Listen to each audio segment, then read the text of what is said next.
How long have you been here? Coming close to 11 months. And how did you get started? I mean, is there an orientation process? Before we actually come over here, we have like a 3-day boot camp to get us prepared for this experience. So did it prepare you? Yes, definitely, but not entirely for the, the pace. and yeah, but it was actually good. I mean, it was a good start to actually come to this program. Yeah. So and then you meet you go to the Stanford classes, you go to your startup. So the first thing we do come here is to actually meet Eric. He would give us an orientation, a speech. Very important guy. Okay. So, and after that, we'll be assigned our mentors, and we will get to speak with our mentors who actually guide us and what we should do and how we can do certain things more effectively. And of course, we meet our company founders, CEOs. Yes. And work closely with them, and also attend classes. So it's a lot of people we can learn a lot from. Yeah, I mean, this is a dream come true. I think there are a lot of students here in America who would love to do what you're doing. You guys are really lucky. Yes. So do you feel like you are shaping your own learning as you're moving on here? Yes. I mean, you're actually talking to the CEOs, you're finding out what the jobs of the future are going to be like.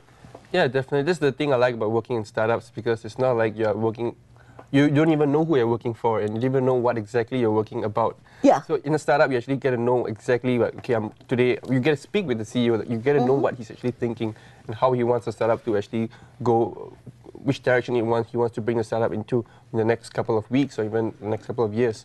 So you get to know, plan strategically together with the founder, and also to actually work closely with him. This sounds like a lot of fun. Now, we've got a picture of you in your cubicle, and you were telling me about the kinds of things you do. So what do you do in your cubicle? What are you doing over there? So as I mentioned, we have an iPad application. So I was just looking through the content, because I also manage the content on our platform. So I'm just making sure the content is all coming out fine. So yeah, that's just a typical day, one of my many tasks in Newsstand. Okay. They're going to miss you when you leave. I'm going to miss them too. So I understand also, in spite of 40 hours a week at the startup, maybe more, how many hours with the Stanford courses? Probably 4 or 5 a week. 4 or 5 a week. And then you have elected to take an additional finance class? Yeah. Okay, tell me, this is like overachiever. No, not really. I mean, the opportunities here are so much, and we only have got a year here, so just want to grab as much as I can. And so what have you got out of the finance class? We got to learn how to actually value companies, look at how you actually, and enterprise value, like how do they actually price a company when it's going to be listed on the stock market. So this is one of the stuff. So there's a lot of financial theories that actually got to learn through this 1-month course, intensive course, so 1-month period. So what was your undergrad major? Can you pick this up? My degree is in economics. It's not really finance specific, so it's more of the general economics, like macro and micro, but it's not really finance intensive. So it was a really good eye opener. This course really showed me a few things that I didn't learn in my course. That's great. Okay, now let's shift to Ajay. Hi.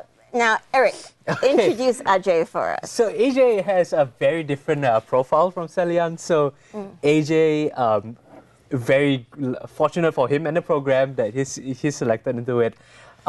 He's already an entrepreneur. Okay. So in school, I think even before NUS, he started a few projects on his own.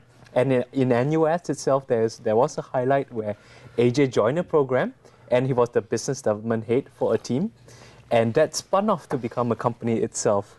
And a company found it and decided to acquire AJ and his team. So you're saying that this student, before he came to Silicon Valley, had already started a startup and sold it. I was lucky. AJ! I always say that. May you always stay lucky. Thank you, appreciate it. So, do you think you still have something to learn by coming here? Absolutely. I always believe that my acquisition was a lot of being in the right place in the right time, and I think there's so much more that I can actually learn over here. Yeah. And being an entrepreneur doesn't always have to be about starting your own company. You can be an entrepreneur within a company, and today I'm working at a startup, and I may not be the founder, but I swear to you, I feel like I am the team. Like, we all feel that way. It's that whole early stage startup spirit. It's amazing. So, how many people are in the So team? when I started, I think I was the 9th or 10th employee when I first stepped in. And, you know, team lunches used to be like 3 tables, 2 Yeah. tables. And now, I think 2-3 months on, we're like 16 people strong. Team lunch tables are like 5 tables long. You know, it's amazing. Like, you see people come in, it's growing. Everyone's just adding so much value to the team. And the more people come in, the more people there are to learn from as well. Amazing. So you can compare that to your own previous experience as Sure. a startup in Singapore. And what seems to be striking you is that, wow, it's almost double or tripling in months, right? Exactly. When I was starting up, I started up in schools. A lot of it was in school. So How old were you?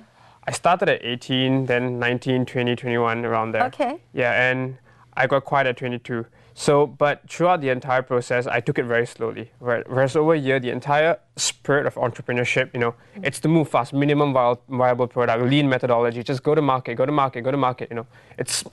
You snap a finger and something's up, something new's up there. So it's very different. So you're finding the pace. You're really finding a different kind of pace, Yeah. almost like what Celian was saying. Exactly, but I like the pace here. Like, you know, when I was starting up, I was trying to fine tune the perfect idea, the perfect product, but it's not it here. It's Yeah. here you just launch, you make it good looking enough for the market, and then you let the market decide what's best for you. Yeah. And that's an amazing strategy. Like, makes me wonder why, you know, I never thought of it. Okay, so we've got a picture here. Tell us about that.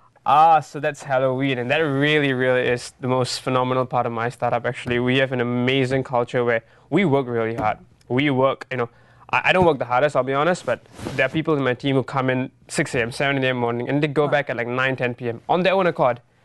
We work hard, but we play just as hard. Okay, We so are- Halloween, everybody dressed up. Halloween, everyone dressed up. We've gone rifle shooting. We've gone like baseball games. It's, you know, the whole culture is just, we hang out like a family. Yeah. We have families outside, but we work really hard because we love the company. Wow. Yeah. And how long have you been here?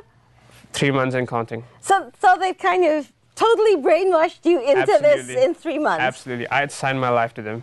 Wow. Now tell me a little bit about what it was like to get in, feel like you're really, I mean, to get to the Sure. point. Within 3 months, you're saying, I'll sign my life away. I mean, this is incredible. Yeah, I mean, I got to be honest. When I first came in, like week 1, I was like, wow, there's really nothing to do. Because I like to move fast. And when I had nothing to do, I was like, what am I lagging? Is it something wrong with me? But then I realized, you know, it takes some orientation. I got in. Within a few months, I had too much to do. So it's like, it's a learning phase. There is a huge learning phase. And once you hit the learning phase, you're on a growth Okay, path. can we dig into that? Sure. So how did you transition from there's nothing for me to do to there's too much for me to do? I mean, tell us about that, because that's like the student in startup experience that I want Yeah. to understand here. So I think a lot of it comes, it's a very typical intern problem. When you go into a company, you end up making tea or coffee if you don't know what to do. But if you really, really want to do something and you go search for it, there will always be something for you to do. So I do a lot of biz dev and account management, but when there was an off-peak season for that stuff, I pop over to the other departments. I would do user testing. I would hang out with the other departments, and you learn stuff from wherever you are in the company. Okay, Yeah. you're using Silicon Valley terms like biz So dev and sorry. account. No, it's okay. Did you know these words before you came here? More or less, but today I can tell you what exactly each term means, better than I could have in Singapore. Okay. Definitely. What does biz dev mean? So business development here is actually, it replaces what sales always meant. It's building relationships. So you build relationships with client and you develop these relationships from the very start till the client's account closes. So it's like a process, and it takes a long while, but you keep working, you keep trying. Sometimes you don't get responses, but that's what development is. You make it work. So what was your undergrad? I'm a business Major. student. Okay. I'm a pure business student. So I have a bit of a theoretical background. Well, let me be honest with you. Yeah. Everything I've learned in school, absolutely nothing's been used in the real world. Absolutely nothing. Yeah. I'm sorry to anyone who ever sees this, but that's my feeling on it. Yeah. I've learned so much in startups that I think there's so much more value in an experience like this than anything a school can feed a student. Okay, so let me open the conversation now to all three of you. One thing that's really interesting to me about having students be in startups is, can this supplement or replace higher education? What are your thoughts about that?